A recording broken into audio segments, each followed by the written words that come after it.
안녕하세요, 청취자 여러분. 오늘 저희와 함께 좀 깊이 살펴볼 자료는요. 임치훈 목사님의 설교 영상 기록입니다. 네, 마가복음 10장 41절에서 45절 이 말씀을 중심으로요. 우리가 보통 생각하는 위대함과는 좀 다른 개념이죠.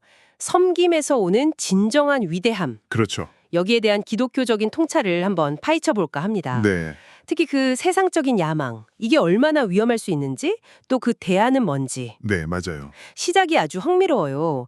예수님의 제자들이, 그것도 가장 가까운 제자들이 서로 누가 더 높은 자리에 앉을 거냐, 이걸 두고 다투는 장면에서 시작하거든요. 참, 너무 인간적이지 않나요? 네, 맞습니다. 오늘 우리가 좀 집중적으로 볼 그 핵심적인 긴장 관계가 바로 거기에 있는 것 같아요. 아, 그 더 높은 지위, 더 많은 인정을 바라는 그런 인간의 보편적인 욕망이 있잖아요. 네네. 그거랑 오히려 낮아지고 섬기는 것이 진짜 의미를 찾는 길이다. 이렇게 가르치는 기독교의 이상. 이 둘 사이의 충돌이죠. 충돌. 네, 이 설교는 특히 마가복음 10장 41절에서 45절 말씀을 통해서 이 뿌리 깊은 어떤 인간 본성과 신앙적 이상 사이의 갈등을 아주 적나라하게 보여줍니다. 오늘 저희 목표는 이 설교를 통해서 그 의미를 깊이 탐색하는 겁니다. 좋습니다. 그럼 바로 본론으로 들어가 보죠. 마가복음 10장 41절. 야고보랑 요한이 예수님께 그 좌우편 자리를 요구했다 이 소식을 들은 나머지 10 제자가 분노하는 장면인데요. 네, 설교에서 이 화를 냈다는 표현을 헬라어로 아가낙테오라고 짚어주시더라고요. 아가낙테오. 네, 이게 그냥 뭐 기분 나쁘다 정도가 아니라 격분하다. 심히 불쾌하게 여기다. 아주 강한 감정이라고. 아니 동료 제자들이 좀 더 좋은 자리 원한 게 그렇게까지 화낼 일이었을까요? 무엇이 그들을 이토록 분노하게 만들었을까요? 설교는 그 분노의 바닥까지 좀 파고드는데요. 네. 겉으로 보기에는 야고보와 요한의 좀 이기적인 요구에 대한 어떤 의로운 분노 이렇게 볼 수도 있겠지만 설교는 그 근본 원인이 좌절된 야망 그리고 질투심에 있다고 분석해요. 아, 좌절된 야망과 질투심이요. 네, 쉽게 말하면 저 자리는 내가 앉았어야 하는데 어떻게 나를 제치고 저런 요구를 해? 뭐 이런 마음이 속에서 막 들끓었던 거죠. 아. 자기 기대랑 욕망이 가로막혔다 이렇게 느낄 때 터져나오는 아주 격한 반응인 겁니다. 아, 그러니까 단순히 동료의 잘못을 지적하는 그런 건강한 분노가 아니었군요. 그렇죠. 내 몫이 빼앗길까 봐, 내가 뒤처질까 봐 느끼는 그런 불안감, 시기심, 이게 막 뒤섞인 감정이라는 거네요. 오, 흥미로운데요? 정확합니다. 설교에서는 이게 그냥 제자들의 문제가 아니다. 이걸 보여주려고 다른 성경 속 사례들을 좀 제시하는데요. 예를 들면요. 예를 들어서 예수님이 어린아이들 환영하면서 예루살렘 입성하실 때 백성들이 막 환호하잖아요. 네네. 그걸 보고 되게 못마땅해 하면서 분개했던 대제사장들, 서기관들, 마태복음 21장 15절에 나오죠. 아, 맞아요. 있었죠. 그들의 분노 역시 결국은 자신들의 어떤 기득권, 영향력, 이게 위협받는다 느꼈기 때문이고요. 또 안식일에 병자 고치신 예수님 보고 격분했던 회당장 이야기도 있잖아요. 누가복음 13장 14절. 겉으로는 뭐 율법 준수다 내세웠지만 속으로는 예수님의 권위나 인기에 대한 어떤 불편함, 그러니까 자기 입지에 대한 불안감이 있었던 거죠. 그렇군요.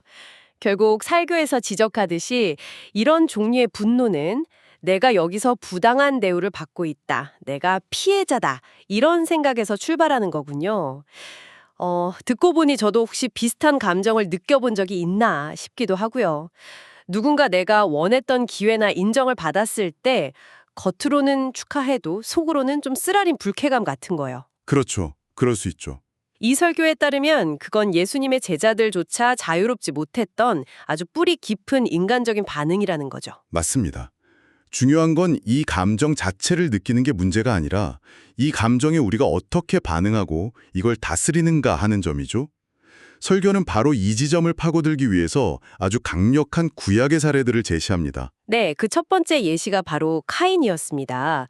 창세기 4장을 보면 하나님께서 아벨의 제물은 받으셨는데 카인 자기 제물이랑 자기는 안 받으시니까 카인이 몹시 분하여 안색이 변했다. 이렇게 기록되어 있잖아요. 네, 여기서 몹시 분하다는 표현도 제자들이 느꼈던 그 아가낙테오랑 같은 뿌리에서 나온 감정이라고 볼 수 있겠네요. 그렇습니다. 그리고 여기서 진짜 중요한 건 하나님께서 그 분노하는 카인에게 하신 경고예요. 아, 경고요? 네. 창세기 4장 6절 7절에서 하나님이 말씀하시죠. 네가 분하여 함은 어찌 됨이며 안색이 변함은 어찌 됨이냐. 선을 행하지 아니하면 죄가 문에 엎드려 있느니라. 죄가 너를 원하나 너는 죄를 다스릴지니라. 죄가 문에 엎드려 있다. 네. 설교는 이 구절을 해석하면서 죄를 마치 문 앞에 딱 웅크리고 앉아서 기회를 엿거는 그런 굶주린 맹수, 포식자에 비유해요. 포식자요. 네. 우리가 마음속에 질투나 분노, 억울함 이런 감정을 품고 있을 때 죄가 바로 그 틈을 노리고 달려들어서 우리를 삼키려고 한다는 거죠. 와. 설교에서는 이 죄의 힘을 설명하려고 사자근육 섬유 밀도가 인간보다 6배나 높다. 이런 비유까지 들면서 우리가 이 죄의 유혹을 얼마나 만만하게 봐선 안 되는지 경고합니다. 와, 죄가 문 앞에 웅크린 포식자라니. 정말 섬뜩하면서도 되게 강력한 이미지네요. 단순히 나쁜 생각 정도가 아니라 나를 그냥 집어삼키려는 어떤 실체적인 위협으로 묘사하는군요. 네. 그리고 카인은 안타깝게도 그 경고를 무시하고 죄를 다스리지 못했죠. 그랬죠. 그 결과는 정말 끔찍했습니다. 결국 동생 아벨을 살해하는 비극으로 이어졌잖아요. 분노와 질투라는 감정을 그냥 방치했을 때 그게 얼마나 파괴적인 행동으로 이어질 수 있는지를 보여주는 첫 번째 경고인 셈입니다. 그리고 두 번째 예시로는 사울 왕이 등장하죠. 네, 사울. 사무엘상 18장을 보면 백성들이 다윗의 승리를 막 칭송하면서 사울이 죽인 자는 천천히고 다윗은 만만이다. 이렇게 노래하는 걸 듣잖아요. 네, 그러자 사울이 어떻게 반응했나요? 성경은 그가 불쾌하여 심히 노했다고 기록하고요. 그리고 이 분노가 곧바로 다윗을 향한 깊은 시기심, 또 의심으로 이어지죠. 맞아요. 세번역 성경 보니까 그날부터 사울은 다윗을 시기하고 의심하기 시작했다. 이렇게 명확하게 번역되어 있더라고요. 이 역시 제자들의 분노와 정확히 같은 패턴을 보여주는 겁니다. 그렇군요. 설교는 이 카인과 사울의 이야기를 통해서 아주 중요한 원리를 강조하는데요. 억제되지 않은 시기심과 야망은 거의 필연적으로 의심과 불신을 낳고 이게 결국 미움과 증오, 더 나아가서는 파괴적인 행동으로 이어진다는 것입니다. 무섭네요. 그리고 더 무서운 건 이런 일이 하나님과 멀리 떨어진 사람들한테만 일어나는 게 아니라 예수님과 가장 가까웠던 제자들 사이에서 그리고 하나님께 택함받았던 왕에게서도 일어났다는 사실이죠. 이것이 바로 죄가 문 앞에 엎드려져 있는 지점에 대한 설교의 강력한 경고입니다. 시기심이 슬며시 이렇게 고개를 들 때 그게 의심과 미움으로 자라나기 전에 그 연결고리를 딱 끌어내지 않으면 결국 자신과 공동체를 파멸로 이끌 수 있다는 교훈이죠. 듣고 보니 정말 남의 이야기가 아닌 것 같습니다. 제 안에도 언제든 이런 시기심과 분노가 싹 틀 수 있고 그건 다스리지 못하면 카인이나 사울처럼 될 수도 있다는 경고로 들리네요. 그렇죠. 자, 그렇다면 이렇게 서로를 향해서 분노하고 세상적인 야망에 사로잡힌 제자들에게 예수님은 어떻게 반응하셨을까요? 이제 마가복음 10장 42절에서 44절로 넘어가서 예수님의 가르침을 좀 자세히 들여다보겠습니다. 네. 예수님이 제자들을 가까이 불러 모으시고 말씀하시죠. 이방인의 집권자들이 그들을 임의로 주관하고 그 고관들이 그들에게 권세를 부리는 줄을 너희가 알거니와 너희 중에는 그렇지 않을지니. 여기서 예수님은 세상의 방식, 즉 힘으로 누르고 지배하는 리더십하고 하나님 나라의 방식을 명확하게 대조하세요. 맞습니다. 그렇다면 예수님이 제시하시는 대안, 하나님 나라의 위대함은 과연 무엇일까요? 여기서 예수님은 달시 사회 통념을 완전히 뒤엎는 정말 그야말로 혁명적이고 반문화적인 기준을 제시하십니다. 오, 첫째, 너희 중에 누구든지 크고자 하는 자는 너희를 섬기는 자가 되고 라고 말씀하시죠. 섬기는 자. 네, 여기서 섬기는 자라는 단어가 헬라어로 디아코노스인데 원래는 식탁에서 시중 드는 사람, 주인의 심부름을 하는 사람 이런 의미였어요. 나중에는 교회에서 봉사하는 직분인 집사를 뜻하게 됐고요. 아, 디아코노스. 네, 설교는 이 디아코노스의 섬김이라는 게 거창한 게 아니라 먼저 가장 가까운 공동체, 즉 너희 안에서 시작되어야 한다고 강조합니다. 교회 안에서, 가정 안에서 이름 없이 묵묵히 섬기는 바로 그 과정을 통해서 비로소 인격이 성숙하고 겸손함에 기반한 진정한 영적 권위가 자라난다는 것이죠. 흥미롭네요. 세상에서는 보통 높은 자리에 올라야 권위가 생긴다고 생각하는데 예수님은 정반대로 섬김을 통해 권위가 성숙한다. 이렇게 말씀하시는군요. 설교에서 이걸 그 선거철에만 머리 숙이는 정치인들하고 대조했던 부분이 좀 인상 깊었어요. 맞습니다. 표를 얻기 위한 그런 계산된 겸손이 아니라 진심으로 다른 사람의 필요를 채워주고 돕는 그 섬김 자체를 하나님께서 귀하게 보시고 그런 사람을 자신의 동역자, 일꾼으로 삼으신다는 거죠. 아, 설교에 소개된 존 웨슬리 일화가 이 부분을 잘 보여주는데요. 네, 어떤 이야기였죠? 웨슬리가 천국에 가서 하나님 보자 가장 가까이에 누가 있는지 물었을 때 뭐 유명한 설교가나 신학자가 아니라 세상에서는 아무도 알아주지 않았지만 골방에서 신실하게 기도하면서 이웃을 섬겼던 이름 모를 성도들이었다는 이야기였죠. 와, 진정한 위대함은 세상의 명성이나 지위가 아니라 하나님 앞에서 얼마나 신실하게 섬겼는가 여기에 달려있다는 아주 강력한 메시지입니다. 와. 크게 되고자 하면 섬기는 자가 되라. 이것만으로도 이미 충격적인데 예수님의 가르침은 여기서 멈추지 않죠? 두 번째 가르침은 뭐였나요? 둘째로 너희 중에 누구든지 으뜸이 되고자 하는 자는 모든 사람의 종이 되어야 하리라 이렇게 말씀하십니다. 종이요? 네, 여기서 종으로 번역된 헬라어는 둘로스인데요. 이건 디아코노스보다 훨씬 더 급진적인 단어예요. 문자 그대로 노예를 의미하거든요. 노예? 네, 당시 사회에서 노예는 인격이 없는 그냥 소유물 취급을 받았잖아요. 그런데 예수님은 으뜸, 즉 최고가 되고 싶다면 바로 이 노예가 되어야 한다고 말씀하시는 겁니다. 노예가 되라니 정말 파격적인데요. 그것도 그냥 종이 아니라 모든 사람의 종이 되라고 하십니다. 이게 구체적으로 어떤 의미일까요? 설교에서는 이 모든 사람의 종이 된다는 것의 의미를 아주 실제적인 비유를 통해 설명합니다. 네?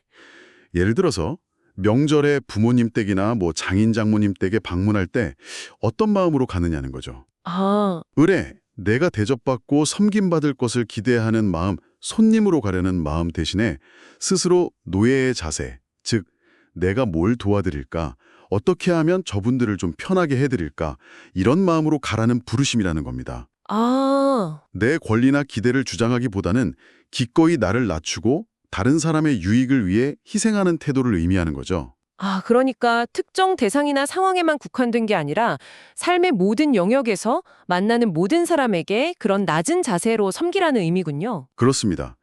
그리고 이 섬김의 대상에는 내가 좋아하는 사람, 나한테 잘해주는 사람뿐만 아니라 그 선한 사마리아인의 비유에서처럼 길에서 강도 만나서 상처 입고 쓰러진 사람, 즉 도움이 필요하지만 아무도 돌보지 않는 소외된 이웃, 심지어 나를 불편하게 만들거나 상처를 주는 사람들까지 다 포함됩니다. 정말 넓은 범위네요. 네. 설교 표현을 빌리자면 인생의 강도를 만난 이들, 삶의 무게에 짓눌리고 상처 입은 이들을 외면하지 않고 다가가서 그들의 필요를 채워주는 것, 이게 바로 모든 사람의 종, 둘로스의 삶이라는 것입니다. 이것이 예수님이 말씀하시는 으뜸이 되는 길입니다. 디아코노스를 넘어서 둘로스의 삶이라 정말이지 세상의 가치관과는 완전히 반대되는 길입니다. 그런데 이렇게 섬기고 심지어 노예가 되는 삶이 어떻게 위대함으로 이어질 수 있을까요? 여기서 우리는 이 모든 가르침의 정점이자 궁극적인 본보기가 되시는 예수님 자신을 보게 됩니다. 바로 마가복음 10장 45절 말씀이죠. 네. 인자가 온 것은 섬김을 받으려 함이 아니라 도리어 섬기려 하고. 네, 설교는 마가복음 10장 45절이야말로 예수님이 가르치신 모든 것의 요약이자 완성이다 이렇게 강조합니다. 이 한 구절 안에 예수님이 왜 이 땅에 오셨고 어떻게 사셨으며 궁극적으로 무엇을 이루셨는지가 다 담겨 있다는 거죠. 첫째, 예수님은 섬김을 받으셔야 할 하나님이셨지만 오히려 섬기는 자, 완벽한 디아코노스로 이 땅에 오셨습니다. 네. 심지어 그분을 오해하고 배신하고 여전히 세상적인 야망에 사로잡혀 있던 그 연약한 제자들까지도 끝까지 인내하면서 사랑으로 섬기셨죠. 그들의 발을 씻기시고 그들을 위해 기도하시고 그들의 필요를 채워주셨습니다. 그리고 말씀의 후반부, 자기 목숨을 많은 사람의 대속물로 주려 함이니라. 이 부분은 섬김의 가장 궁극적인 형태를 보여주는 것 같습니다. 대속물이라는 단어의 의미를 좀 더 자세히 설명해 주실 수 있을까요? 네, 대속물은 헬라어로 리트론이라고 하는데요. 원래 전쟁포로나 노예를 해방시키기 위해서 지불하는 몸값을 의미합니다. 몸값이요? 네, 죄의 루이 상태에 빠져서 스스로는 도저히 헤어나올 수 없는 인류를 해방시키기 위해서 예수님께서 자신의 생명, 즉 가장 귀한 것을 기꺼이 값으로 지불하셨다는 의미입니다. 십자가에서의 죽음이 바로 그 리트론이었던 거죠. 아, 이것이 예수님이 보여주신 둘로스, 즉 노예로서의 섬김의 절정입니다. 그렇다면 우리도 예수님처럼 다른 사람의 죄를 대신하는 대속물이 되어야 한다. 뭐 이런 의미일까요? 설교는 그 지점을 아주 명확하게 짚어줍니다. 우리가 예수님처럼 다른 사람의 죄값을 치르는 그런 구속자가 될 수는 없습니다. 구원은 오직 예수 그리스도를 통해서만 가능하니까요. 그렇죠. 대신 설교는 로마서 12장 1절 그러므로 형제들아 내가 하나님의 모든 자비하심으로 너희를 권하노니 너희 몸을 하나님이 기뻐하시는 거룩한 산 제물로 드리라. 이는 너희가 드릴 영적 예배니라. 이 말씀을 인용합니다. 아, 산재물. 네, 즉 우리가 예수님처럼 죽어야 한다는 게 아니라 우리의 삶 전체를 하나님께 기꺼이 드리는 살아있는 제물이 되어야 한다는 의미입니다. 아, 산재물이라는 표현이 확 와닿네요.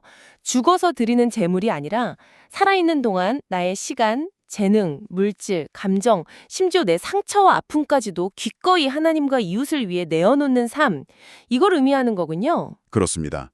우리의 이런 섬김과 희생적인 삶이 그 자체로 구원을 이루는 건 아니지만 하나님께서 다른 사람들의 삶에 역사하시고 그들을 구원으로 이끄시는 통로가 될 수 있다는 것입니다. 통로가 된다. 네, 설교에서는 이것을 이리떼 가운데 보내진 양이라는 예수님의 비유로 설명해요. 이리떼 가운데 양이요? 네, 이게 무력하게 잡아먹히라는 뜻이 결코 아니고요.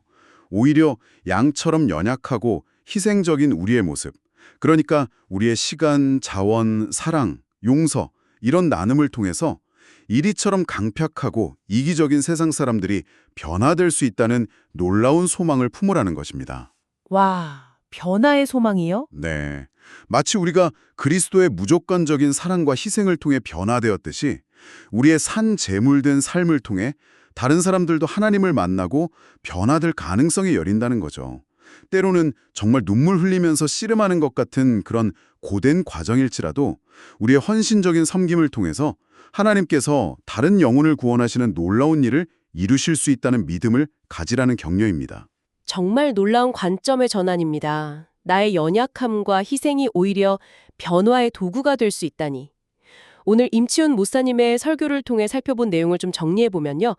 세상이 말하는 위대함, 즉 남을 지배하고 높아지려는 그런 야망과는 정반대로 예수님께서 가르치시고 또 친히 보여주신 진정한 위대함은 바로 그리스도를 본받아서 겸손하게 섬기고 자기를 희생하는 데 있다는 것이군요. 네, 맞습니다.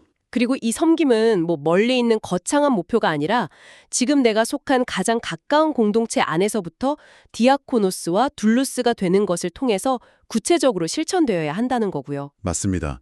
이제 마지막으로 설교의 마지막 권면에서 나온 질문을 청취자분들께 좀 번져드리면서 마무리하고 싶습니다. 네. 설교는 우리가 종종 과거의 실패나 연약함을 숨기고 새로운 곳에서 새롭게 시작하고 싶어 하지만 신분에 세탁하려고 하지 마십시오. 하나님은 바로 지금 여기 나의 모든 부족함과 문제가 그냥 고스란히 드러나는 바로 그 자리, 내 존재가 다 드러나는 바로 그 자리, 기존의 관계와 익숙한 도전 속에서 이 섬김의 부르심을 감당하라고 격려합니다. 바로 그 자리에서요. 네, 어쩌면 그 자리가 이리떼 가운데 있는 양처럼 좀 외롭고 위험하게 느껴질 수도 있습니다. 하지만 당신의 현재 상황 속에서 바로 그 관계들 속에서 기꺼이 섬기는 자, 디아코노스, 더 나아가 당신의 권리나 기대를 내려놓고 이타적으로 섬기는 노예, 둘로스 역할을 받아들이기로 결단한다면 그것이 당신의 삶의 관점과 가치관, 그리고 당신이 주변 세상에 미치는 영향력을 어떻게 근본적으로 변화시킬 수 있을지 한번 깊이 고민해 보시면 좋겠습니다.